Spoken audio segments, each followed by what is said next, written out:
Recuerdo un viaje que tuve la oportunidad de hacer con Javier Pulgar Vidal en su vieja Land Rover, donde él me recomendaba averiguar las toponimias de los pueblos diciendo: nuestros antepasados fueron gente sabia, ellos ponían nombre a los lugares por alguna razón, no por gusto. Colqui Jirca es un cerro de plata, Colqui es plata, Jirca es cerro, o Goli Rájala, que es una quebrada de oro. Seguro que también Roger, montado en su burro costeño grande, se aventuró por lugares de ensueño que desarrollaron su sensibilidad. Su burro costeño grande es tema también que él desarrolla de manera amplia. Era el burrito que había tenido oportunidad de bajar posiblemente a lugares más alejados de su pueblo, llegó de repente a otros distritos, a otras provincias. Yo conocía los carros, por eso que no se asustaba cuando se presentaba un camión u otro vehículo grande, y posiblemente también a la costa, por eso que su padre, con mucho conocimiento, con mucha experiencia, le puso pues el nombre del costeño grande. Bueno, con este animalito se aventuró por lugares de ensueño que desarrollaron su sensibilidad literaria, que le ha permitido trabajar tan bellamente esta documentada novela, que bien puede ser una memoria literaria. Mitos, tradiciones y leyendas. A lo largo de las 374 páginas del libro encontramos infinidad de mitos, tradiciones, leyendas, creencias. Me causó gracia, por ejemplo, la anécdota del pariente de un difunto que quería irse al otro mundo acompañando en el cementerio a su ser querido. Cuando el hombre se tiró al pozo, los enterradores, con unos tragos de más, siguieron echando lampadas de tierra diciendo: si es su voluntad que lo sepultemos, que así sea. Hasta que el suicida, al sentir que se asfixiaba con la tierra encima, desistió por propia voluntad de su cometido, trepando a rastras y asustado del profundo pozo.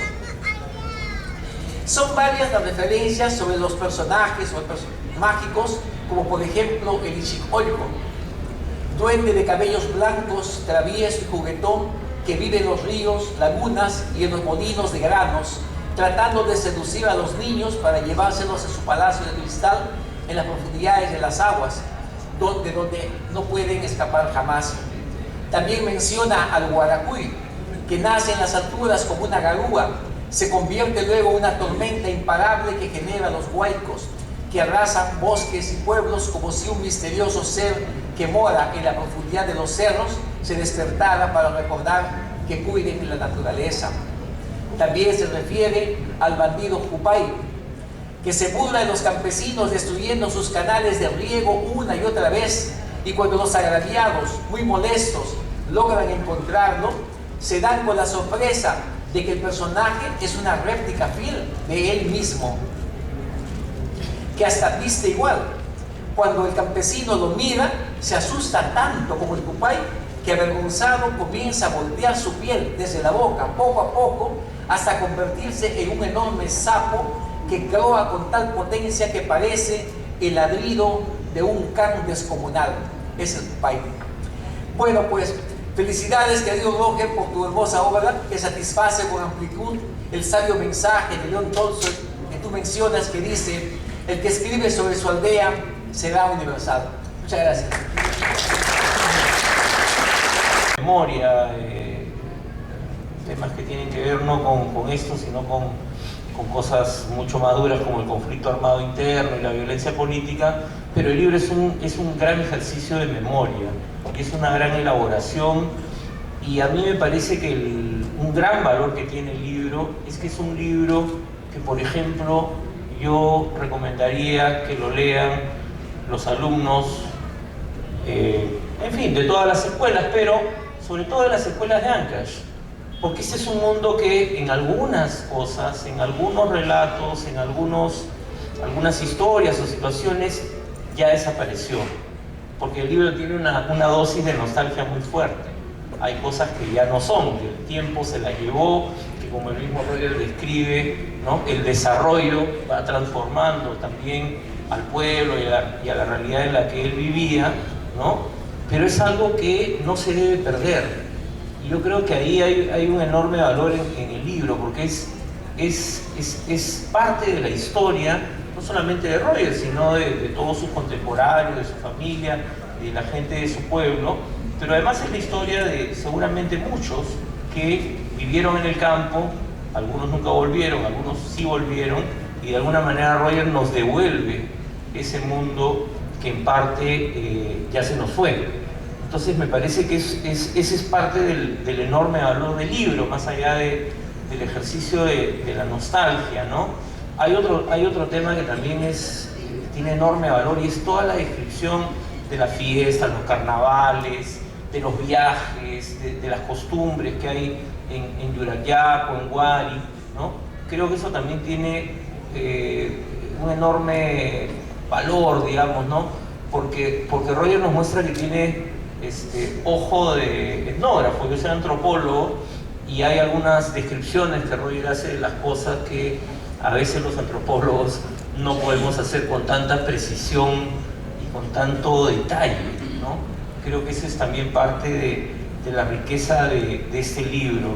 Entonces, en ese sentido, yo quiero decirle a Roger una vez más, porque se lo he dicho varias veces, creo que es un gran aporte de alguien que además tiene como mérito que se fue efectivamente de su pueblo, porque se fue a estudiar, como cuenta en el libro, en el año se fue a Lima, ¿no? Y estudió en la Universidad Agraria, pero nunca perdió su vínculo ni con su tierra, ni con sus raíces, y creo que esto es bien importante. Y de alguna manera Roger nos devuelve ese vínculo en ese libro que yo invito a todos a leer. Gracias. Ya de niño, aprendizaje. La novela de aprendizaje es este relato en el que el personaje principalmente o esencialmente es un niño o un adolescente o un joven en un proceso de búsqueda. Este personaje, este niño, tiene un conflicto, digamos, interior, pero también un conflicto con el entorno, ¿no? Entonces eso lo lleva a explorar, a descubrir, a viajar, digamos, a salir por el mundo y poder, digamos, encontrar respuestas, soluciones a esa problemática. Entonces esa es, digamos, la definición más sucinta que se puede tener de la novela de aprendizaje. Ahora bien, en Mirada del Niño, el personaje es Yoki, ¿no? Que es, digamos, el mismo Roger de niño, o como él lo llamaba, de niño, pero no creamos que solamente es él, ¿no? Sino este Yoki ya adquiere un perfil de personaje literario y va más allá, creo yo, de la vivencia, digamos, personal del autor de la novela, ¿no? Entonces, este Yoki cumple con estas características de la novela de aprendizaje, que también se le llama novela de formación o novela de educación, ¿no?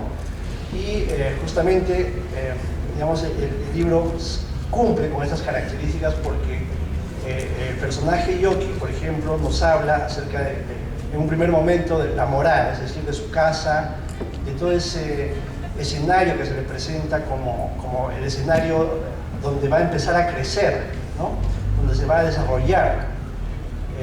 Luego está otra parte que titula El estudiante viajero, donde también justamente el tema del viaje, ¿no? Es necesario que el personaje emprenda un viaje, que salga del entorno para poder descubrirse a sí mismo. Entonces ahí también ahí está, este capítulo además es en el sentido de la búsqueda, de la exploración, cuando el niño tiene que entrar al colegio primario, ¿no? Incluso llega a amenazar a los padres en el sentido que si no me dejas estudiar, me voy, ¿no? Entonces hay también una actitud de rebeldía en este niño, ¿no? En ese sentido de búsqueda por encontrar su camino, digamos. Por supuesto, como todo niño, como todo personaje, también interactúa con otras personas, y aquí es donde aparecen una serie de personajes que son retratados de manera muy, muy fina y también con humor, ¿por qué no?, por Roger, a lo largo de todo este relato, de esta experiencia que va viviendo Yoki, ¿no?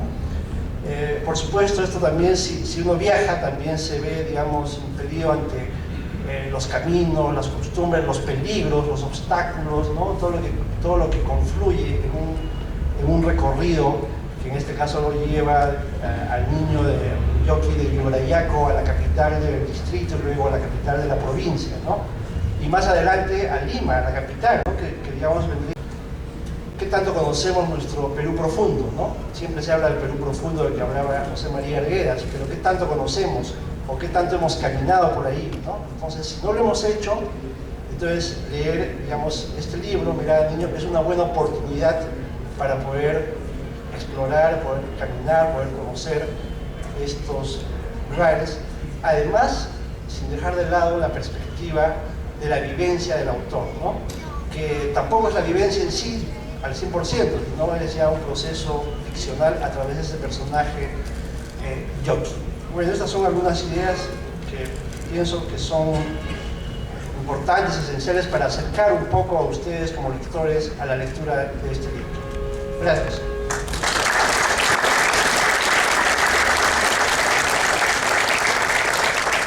Y creencias. Ahora les contaré sobre el proceso que seguí en la elaboración del libro. En septiembre del 2008, cuando la entrevista y las preguntas que me hicieron en Radio COPE de la ciudad de Vitoria-Gasteiz, España, el recuerdo de mi pueblo vino a mi memoria. Ese día visité el humedal de Salburúa, que se parecía mucho a la lagunita que había cerca de mi casa. Durante ese recorrido y a partir de los comentarios de la entrevista radial, vinieron a mi mente muchos recuerdos de mi infancia. Llevado por la nostalgia y las añoranzas del pueblito, esa noche empecé a escribir las primeras letras de mi libro. Me imaginé que me sentaba en el poyo de la casa y empecé a acordarme y a escribir de todo lo que ocurría en la casa, en la plaza y el movimiento de la gente por los caminos adyacentes desde esta suerte de mirador. Desde este lugar se contemplaban los trabajos comunales, la dinámica de la escuelita, los partidos de fútbol, las celebraciones de Semana Santa, la fiesta de carnaval y la fiesta patronal del pueblo. En sí, el poyo de la casa era un ambiente propicio para que la imaginación no tenga límite para escribir. La tía Sofía era un personaje singular en el pueblo, tenía una experiencia extraordinaria. Adivinaba la suerte de la gente, por poner sobrenombres a las personas, era sin igual. Ni el alma se salvaba, le decía su psiqui alma. Al escribir sobre ella inicié la parte mágica de la narrativa y así nace el capítulo de los personajes y la sección de las ocurrencias de la tía Sofía. La sección Don Ciriaco el Grande representa a los líderes de la comunidad y Don Ciriaco Muñoz sobresalía por su autoridad y por saber conducir a la comunidad en forma organizada. Fue el primer hombre que usó un reloj de pulsera cuando la hora se calculaba mirando el sol. También fue él que se compró la primera radio, donde escuchaba el programa Tierra Fecunda, las noticias y los mensajes que mandaban los familiares de la costa a la sierra. Y así sucesivamente fueron naciendo las 34 secciones del libro. El primer borrador de texto se los mostré a mis familiares y a algunos amigos y amigas, cuyos aportes me motivaron a continuar recopilando información en las conversaciones, reuniones grupales y fiestas. El libro, desde ese momento, pasó a ser una creación colectiva. En cada una de las secciones del libro han quedado grabadas con mirada de niño las vivencias y costumbres de la gente de Yoyaco, con quien compartí mis primeras experiencias de vida. Finalmente, quiero expresar mis sinceros agradecimientos a la Asociación Servicios Educativos Rurales, en especial a su presidenta Raquel Reynoso Rosales, por el apoyo recibido para la presentación del libro en este evento. A Javier Torres, Roberto Rosario y Cristian Reynoso por sus valiosos comentarios. Un agradecimiento especial a Cristian por su apoyo en la edición del libro y por las correcciones al texto en sus diversos momentos. A mi madre, María Pitman Vidal, que por motivo de salud esta noche no ha podido acompañarnos, de manera especial a quien dedico el libro. A mi padre Justino Agüero Leiva, en su memoria escribo este libro. A mi hermano, a mis hermanas, a mi hijo, a mis sobrinos y sobrinas que me alegraron con sus apoyos. Aguante.